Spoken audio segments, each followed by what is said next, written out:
Над 1000 новодиагностицирани случаи на рак на дојка се регистрираат на годишно ниво во земјава. Загрижува и фактот што се намалува возрастната граница, а и поголем дел од нив се јавуваат во подоцнежен стадиум.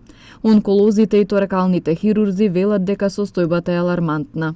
Минатата година сме имали 1100 новодиагностифицирани пациенти со карцином на града. Алармантен број, врз основа на колку луѓе имаме во нашава држава, колкав ни е бројот за ново заболени од карциномот на градава. Ако во почетокот на мојата кариера со карцином или малигна болест на дојка се рефлектираше една жена што е средновечна, сега ние се работиме со пациентки што се во раните 20 години, значи ова е ситуација многу ескалира.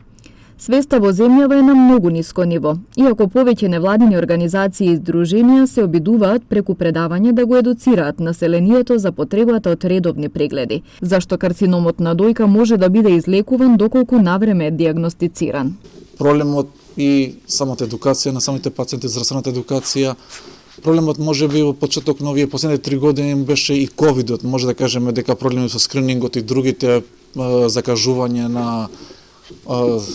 закажување за инвестигации, тоест за диагностицирање на овие болести, но е мултифакторијален.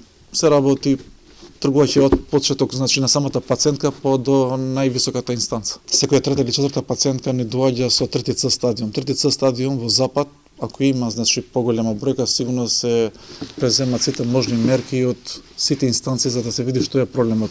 Тука кај нас тоа е сосем нормално. Со цел жените да се запознаат со ризиците, знаците и мерките што треба да се преземат кога станува збор за ракот на дојка.